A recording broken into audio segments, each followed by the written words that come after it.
New law. Georgia might. Everybody's threatening to pull out of Georgia if they do it. You know, there's a lot of things that confuse me about this debate. Not the issue itself, but just the parties on both sides of the debate. Like, I'll start with the pro-lifers. It confuses me that on one hand, pro-life people say that life is precious and ought to be protected. You can't kill the unborn. But on the other hand, they're against food stamps. I guess what they're trying to say is that as long as the child had the opportunity to starve, that's what counts. Because as any comedian up here will tell you, you haven't lived until you've known hunger. I think the only thing that I have in common with most pro-life people is that we both like wrecking vaginas, and neither of us gives a shit about kids. But then you've got pro-choice people, and they weird me out just as much because, on one hand, the thing is that you've got vegans in the pro-choice crowd.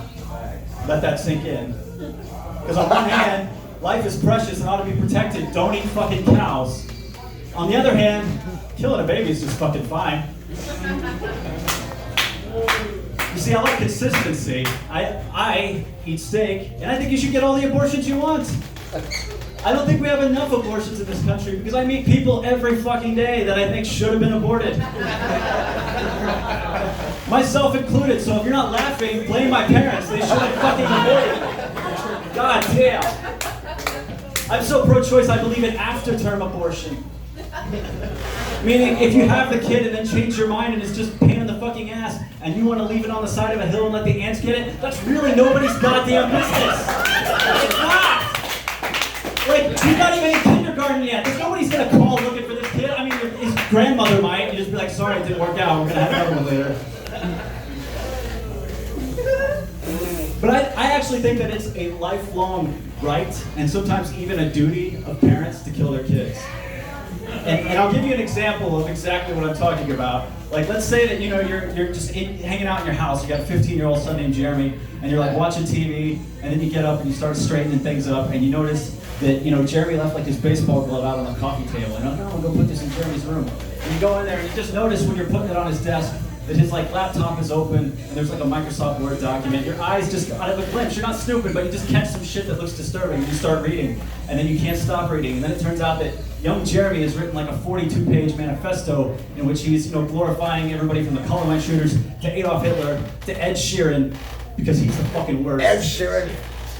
And so then you start going through Jeremy's closet and you find an assault rifle and a bunch of pipe bombs. I don't think in that situation you should have to call the police. Because they're not going to do anything. They never do, right? That's what we find out. These people shoot schools up and shit, and then you find out that people were telling the cops all along, this kid's fucking crazy, no one's listening. I think it's your obligation as that kid's father to nut up and admit you made some mistakes in your parenting. And you call Jeremy up and you be like, hey son, let's go out and get an ice cream cone. You take him out, you get him like cookies and cream or something, a nice waffle cone. You reminisce on all the good times that you had. You say, let's go for a walk out on the greenbelt. And you driving him out to the greenbelt with your revolver tucked in the back of your fucking jeans. And then you just walk Jeremy into the greenbelt and you Lenny that motherfucker from the Bison Men. You just full the Walking Dead. Look at the flowers, Jeremy! Look at the fucking flowers! And then just think how much better kids would behave if they knew you could kill them.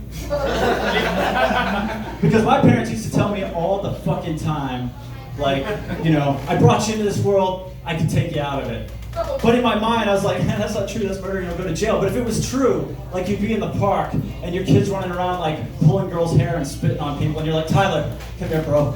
Come here, Tyler. Listen to me, little man. You better get your shit together right now. You don't pull people's hair, you don't spit on people, or I'm gonna do to you what I did to my first son named Tyler. Do you know what happened to Tyler number one? And he's gonna say, no, Daddy. And I'm gonna say, that's right, motherfucker. No one does. That's all I got. Thanks. That's it. Woo!